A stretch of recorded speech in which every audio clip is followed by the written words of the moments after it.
So we just spent time going through the methods of index.js on the whiteboard, but now I want to take you through some more well thought out examples using a screencast. So first of all, what we have here in front of us is our wiki, and it's on the index.js methods section of first steps. And within here I just have kind of a boilerplate example of what you would get if you scaffold out a new widget. You see that you have your widget name, you have your build method, query, plugins, and events. Now, we went through these in the whiteboard, but I will quickly go through them again. Widget name and build represent the initialization programmatically and structurally of the widget. I like to keep that separation, which I definitely talked about in the whiteboard version of this lecture. However, you can think of the widget name, this part right here, as kind of your programmatic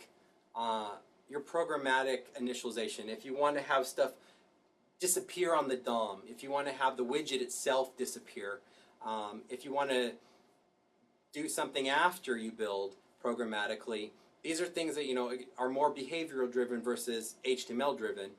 They would happen in here or possibly in here. The things I like to do in here are like I'd like to build this after I build this. I suggest that the highest level build object has the same name as the widget name, and that tends to be the initialization build object, pop up build widget name. Which in our example earlier we were using branding. This is the widget called branding, so pop up build branding. But if you wanted to build another build object after branding, you could do that inside of init. You can also see that in widget name we initialize the events down below, which just allows those events to exist on the page to be bound to future DOM elements. I pass the context, which is Papa, to both of those. The context, Papa, is the widget itself. So if this widget was called branding, this would actually have a tag name of widget. That would be dynamically built by the framework, and all of this JavaScript would be within that widget. So Papa would represent that widget. Things would happen inside of it. Like this div or whatever this build object is would be built inside of the widget, which we'll see on the next page. Anyway, those are the first two, and we kind of just touched on events, but we're going to go back to query. Query is how we deal with AJAX. I have found that this is a pretty well abstracted method. Query relates back to configuration for the query name. So if the query name was get brands, for example, there is a query, a global queries API.json that maintains all of the controller names and the paths to the server. And so when you reference it here, it goes back to that global object. This allows you to manage your queries at a much higher level easily.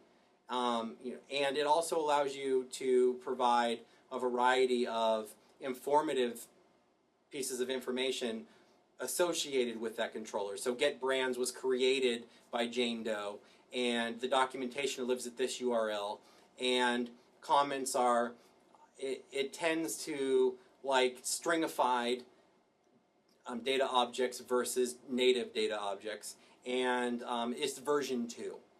So there's a variety of different pieces of information I like to keep in that file to communicate to the JavaScript developers who they need to talk to, where they need to look when they're incorporating the, when they're working with that queries contract. So that's what query name is.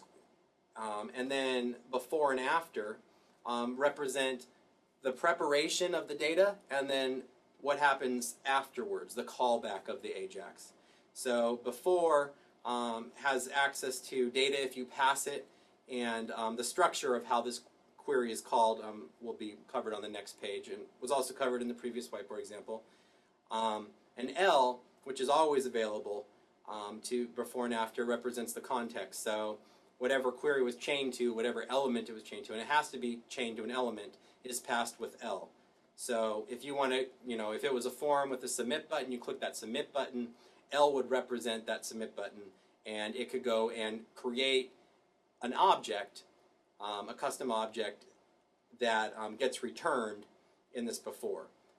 Or you could just pass the data from wherever the JavaScript was, whatever JavaScript calls this, you could pass just data and return that data here. Whatever is returned here, this is the important thing, whatever is returned here will go to the server.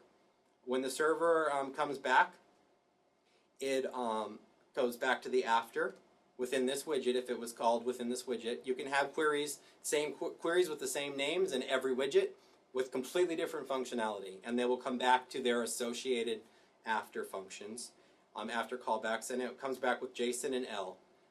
L is the original context that we set up here. So I actually have an example here. This is how you, oh wait, no, that's build, never mind. But L would be the selector that we used up here that was chained to query, and JSON would be the JSON, exactly as the JSON came back from the server. So you could do whatever afterward. You might just trigger a custom event for get brands completed, or you may actually write your functionality directly in there. You can have as many queries as you want inside query. They just have to conform to the same structure. Plugins is just a place to adapt plugins to your build objects. I talk about this a little bit more extensively in the whiteboard lecture. However, the concept here was you're templating build objects with build.json and data.json. Plugins, and I also call them extensions in $J, allow you to moderately template some behavioral stuff. So the example I used earlier was a form with form fields. I tend to always build forms the same way with the same look and feel that have the same behavior. First names, you start typing a number, it doesn't work. It turns red. It shows a certain error message. Those behaviors can be templated with relative ease in the build object and then have callback functions on air, for example, that call back to this plugins. So if a form exists within this widget and there's an error within a field or an error within a form, your build object can directly call back to a method in here that's specified in the build object. This is a little bit more obvious when I introduce it through the build object, but once again you can see L. I try to promote the plugin developers who built plugins for $J to always pass L, always pass the context of whatever that widget was chained to, since that's the very common jQuery structure. Plugins at their most basic level, you can think of them as some global utility. If you have a large chunk of code, or even a small chunk of code, but it's something that's globally available, and you can put it in a plugin.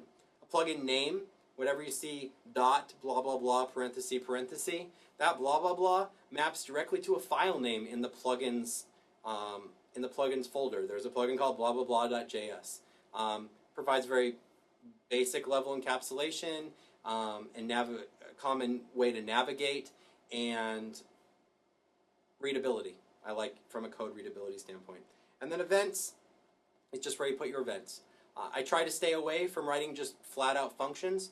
Either functions exist within the context of an event or within a plugin method or something like that. They don't exist ever on a global standpoint. Very few times will they. They typically are always events. They're events that are chained to certain elements. The concept that I've tried to make from the very beginning is that I use the DOM as a mode of organization. I roll all of my organization up directly to the DOM. You want to find code, you start with the DOM, and then you find the code associated with that selector. So if I want to show something, I don't have a function called show button. I have an event, a custom event called show bound to that button. And so when I want to call it, I select the button dot trigger show. And then I can pass an object along with it. I like it because it really promotes object-oriented coding in that passing a variety of variables doesn't really work unless you pass them in an array, and otherwise you just pass a single object. And that's better than passing lots of parameters.